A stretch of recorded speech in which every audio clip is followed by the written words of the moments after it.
Hello there, everybody, and welcome back to episode 8 of Rockhold, the Gift of Shadow. So today, well, it is time to work on that city. We've had a strong influx of new people. 34 brave souls are settling here at the crossroads between the human lands and the elven lands. So, well, there's a lot of work up ahead of us. I have made up my mind when it came down to the plans of how we're going to do that and where we're going to do that, but there's a lot of work ahead of us for the Rockholdians. As you might or might not know, this fort has a massive problem in terms of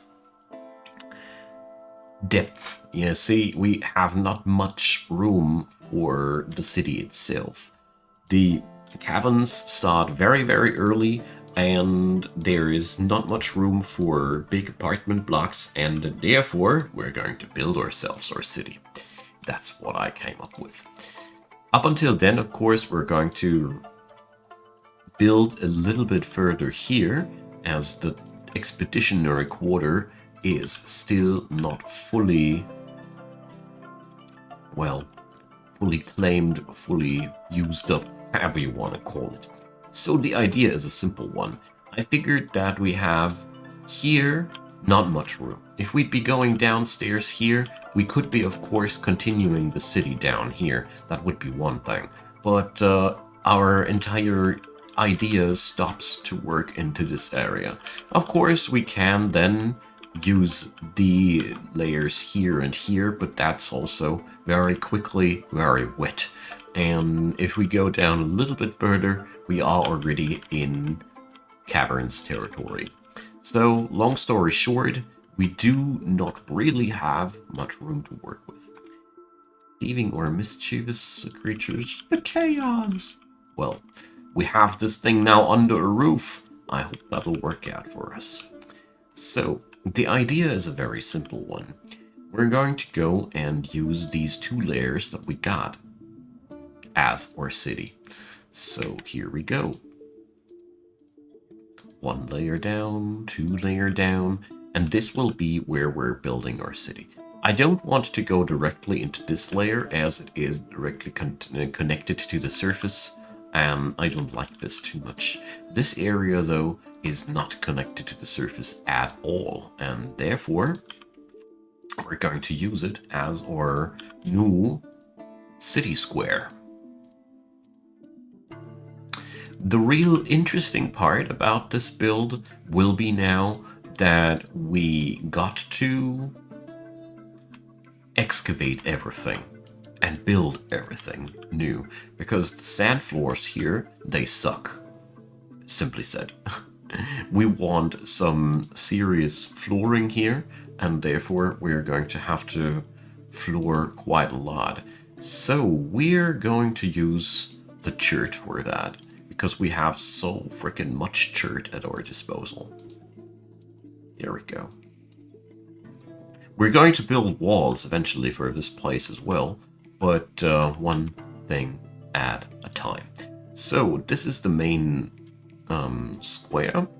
We are going to go off of the main square, and let's build a little bit of a road system here. And yeah, from that point on, we'll have to dig out the entirety of the apartments and build them manually, which will be a pretty strenuous task. But I don't see any other real option there, so that's what you get, bird. So we need to check this out. So what did happen? The spinning siltstone did miss the raven several times, and then he got crushed by the blow. But how did the raven get from here to there? That will forever stay a mystery, sadly. Too bad, isn't it? Whatever. Alrighty. So we're also ideally going to set ourselves up a chain. or even 2 or 3. So what we're going to do now is I want a animal training zone. Let's include that here. I don't know if I have to pasture up the dogs for that or not, but we'll see about that. So let's train the dogs to be war dogs. All right.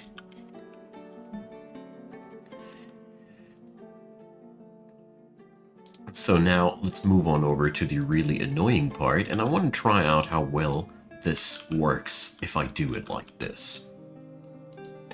So instead of digging out rooms, we're now going to build rooms just like that. Let's see, we got chert floors, but I don't want the... Yeah, let's make slate walls. Alright, there we go. So I probably want the room to look like this. There we go. And now we can go and design rooms according to our needs, or die trying. Okay, so we're probably going to set up a room like this. Why not? It's going to be a wild, sneaky room. Alright.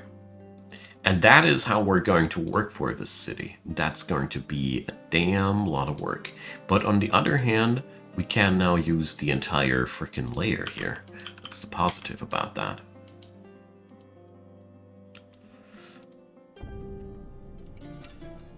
Okay. Yeah, this will look really cool once it's done. That's for sure. That's for sure. It'll take a while, I suppose, until it is done, but it'll be really badass once it is done. So, we also want a entrance and an exit into the city. So we're going to get ourselves that done here.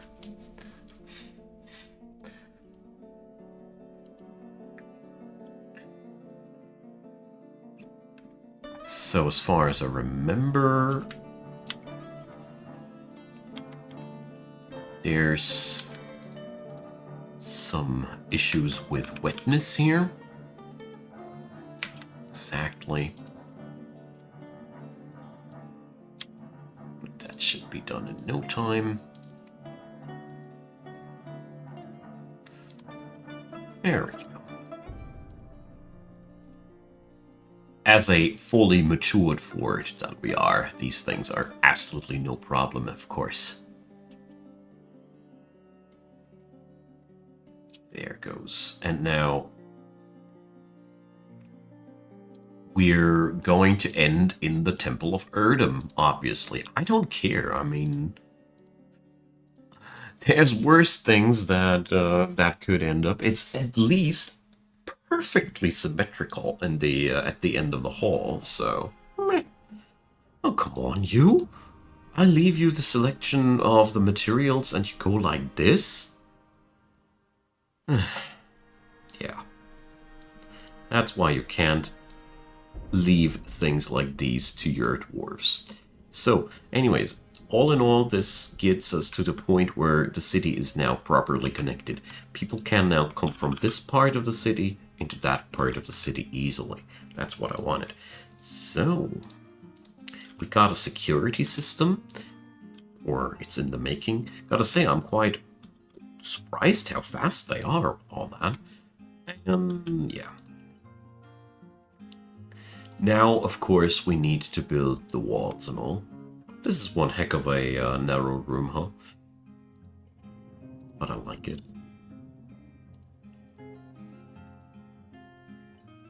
So, there we go.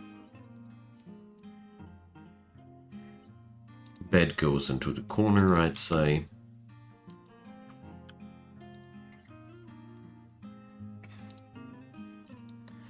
And And this way we're slowly creating ourselves more living room. So I'm gonna be setting up another road like that.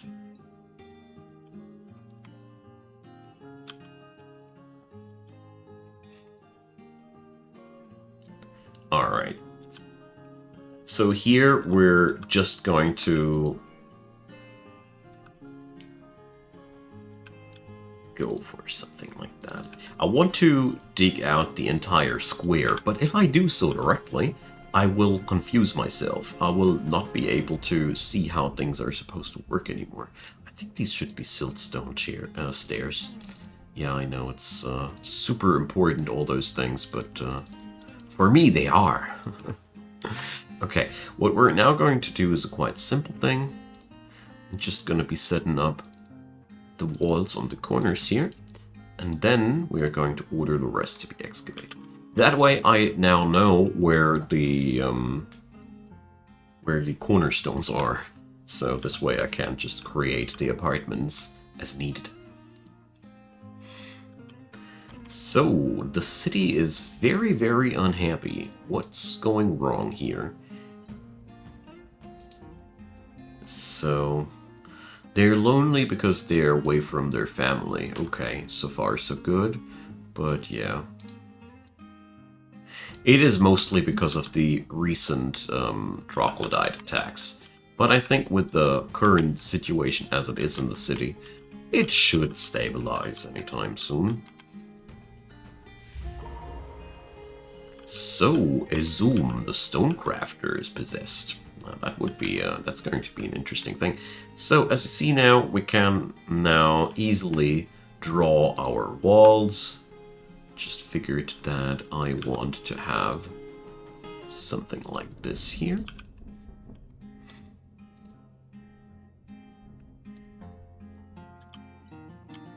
That's not symmetrical, but that doesn't matter. Symmetry is a lie. There we go. Just want to make sure that this time my apartments don't look all the same again. I hate it when they all look the same. These guys are mostly drunk during work, so their building style should reflect that, no? So let's make the entrances to these apartments here and there. So let's make some refreshing, regularly shaped ones.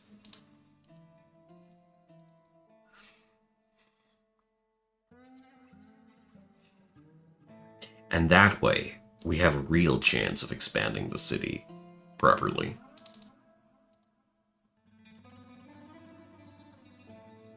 Because otherwise I would have no idea how we're supposed to do that.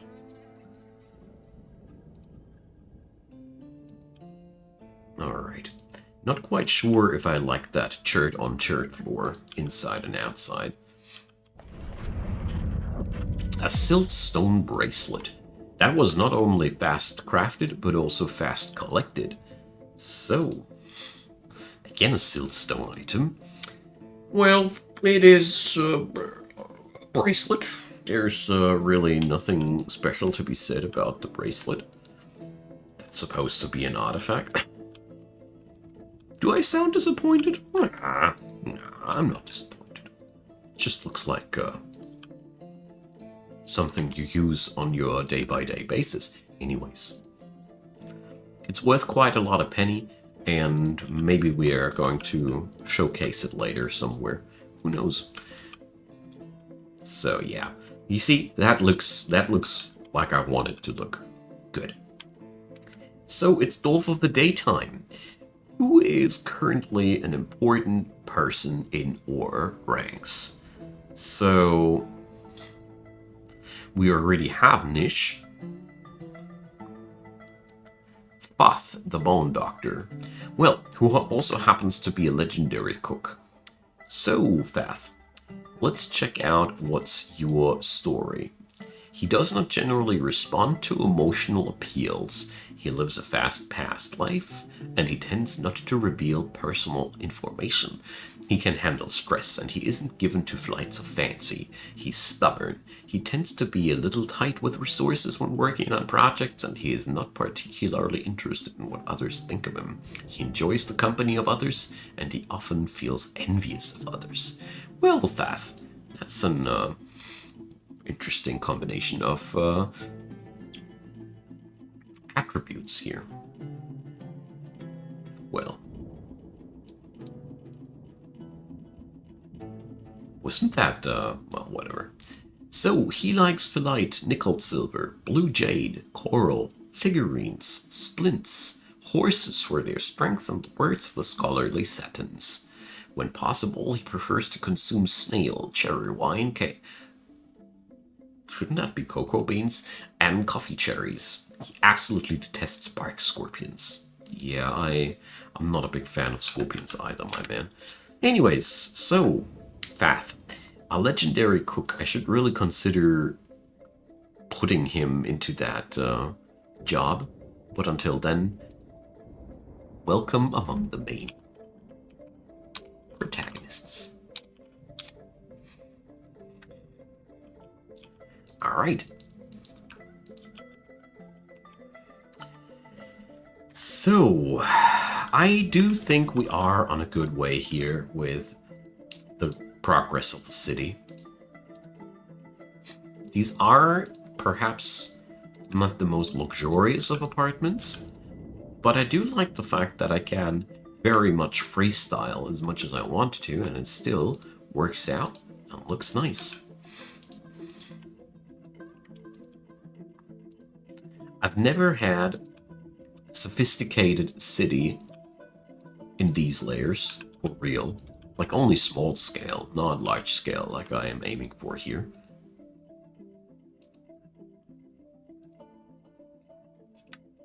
Okay. Can I assign the church? Yes. There we go. Just want to make sure the stairwell looks fancy. The elves have arrived, so how does our culture respond to elves? I think we are going to go for the sake of neutrality first. By the way, are our animals now war dogs?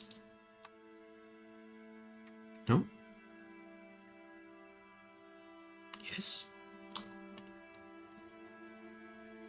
I did order them to be trained, didn't I? So, I gave them open for adoption. I misclicked. I'm so stupid. Yeah, well, that was not exactly what I meant to do.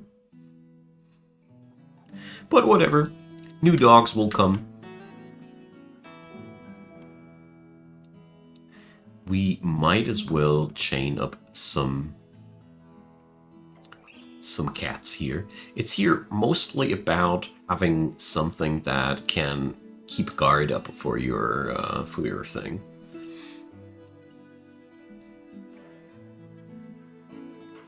Cats are good at spotting things, and they are hopefully going to spot the goblin thieves before the goblin thieves can thieve anything. That's at least the plan. Okay. I do have the slight impression as if our city is working out quite nicely. What I do think, though, is that we totally need more pigtail.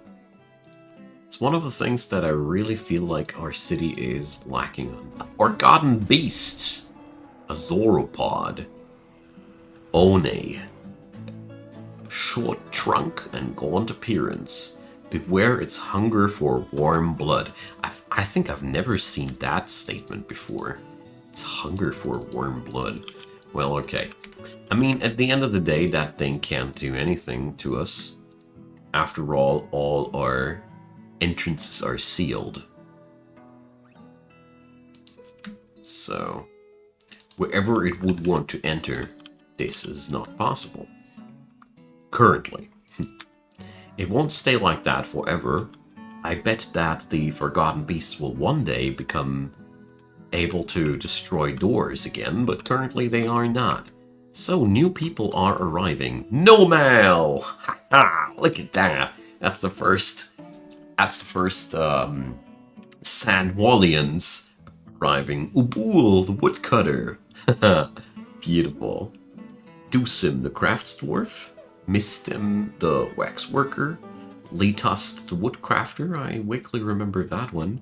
Ast, the bookbinder. Udip, the pump operator. Okay. So that is really fun. That means my plan works out just as intended.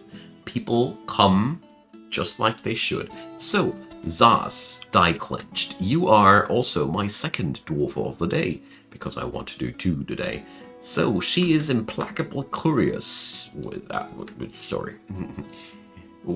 any respect for propriety or privacy. She's not the type to fall in love or even develop positive feelings. That curiosity is very fitting for an artist. She is very friendly and always tries to say nice things to others, and she's burdened by this tendency because she dislikes the idea of friendship. She is incredibly brave in the face of looming danger, perhaps a bit foolhardy, and she feels a strong need to reciprocate any favor done for her. She presents herself modestly and frowns on any flashy... What is that word? Accoutrement? Accoutrement? I've never seen that. I need to look this up.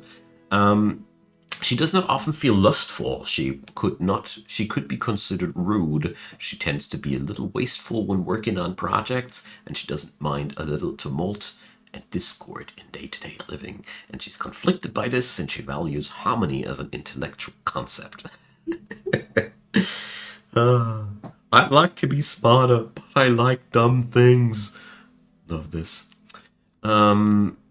She likes a little excitement now and then, and she tends to avoid any physical confrontations. She works to square this natural tendency with a respect for martial prowess. She's trusting, and she's quite ambitious. She doesn't cling tightly to ideas and is open to changing her mind. She does not have a great aesthetic sensitivity, and she's conflicted by this as she values artwork and its creation. She generally acts with a narrow focus on the current activity. Zaz, you are an artist. You should have some aesthetic sensitivity.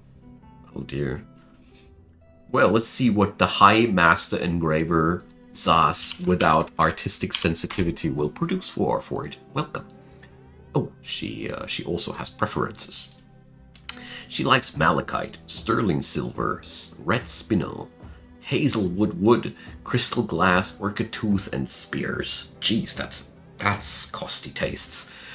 When possible, she prefers to consume kangaroo cheese and perry. She absolutely detests snails. So what do we have here? The crafts dwarves want a guild hall.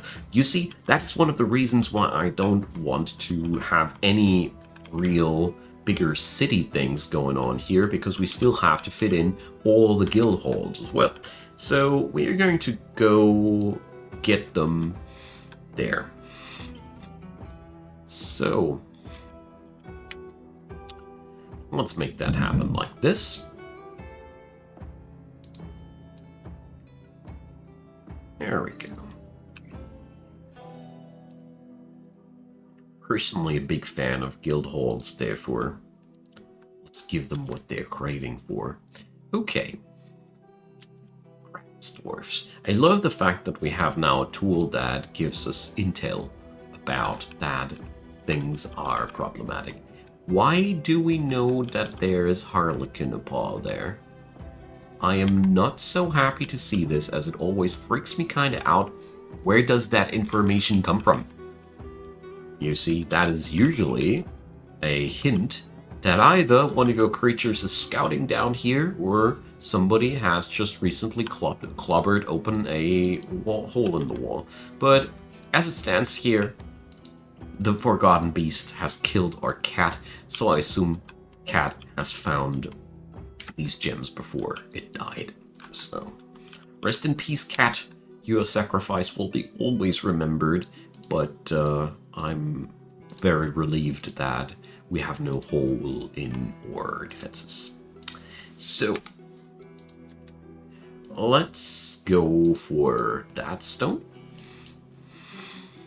Lay down some schist on this guild hall.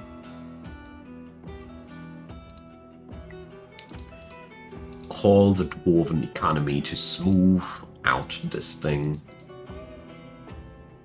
So.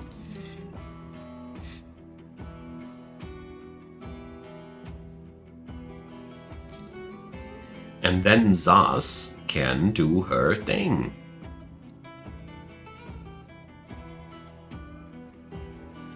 Let's see what kind of artworks she will create. From the description that I read, she sounds like somebody you should not ever do art ever.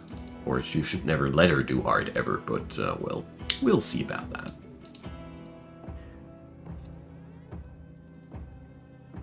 For a guild hall of these proportions, probably the engravings are already enough to kick it into the wealth it requires.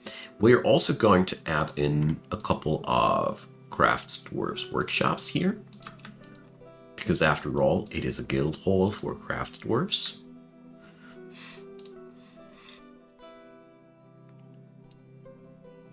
Here we go.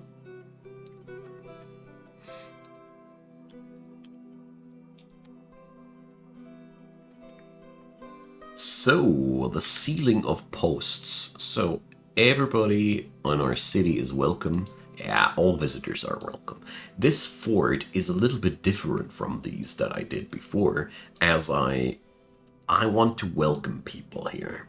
And therefore, we are, of course, showing off our crafts here to everybody who takes the effort to go here.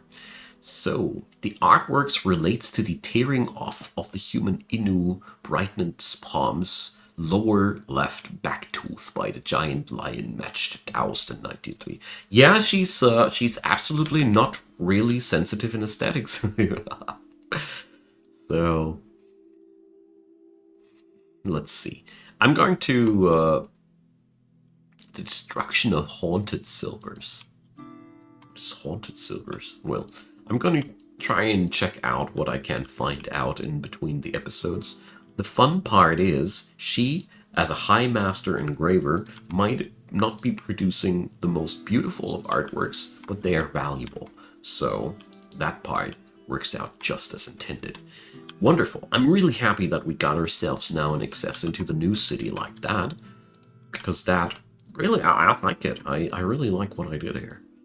We now should also start considering the production of furniture, proper furniture. So we can finally gear out these bedrooms completely. Because as it stands right now, these bedrooms, they are not completely geared out. There's a lack of comfort here. Okay. So we have a cat on the chain here. Hopefully sniffing out snatchers before they become problematic. Helmet snake. Okay.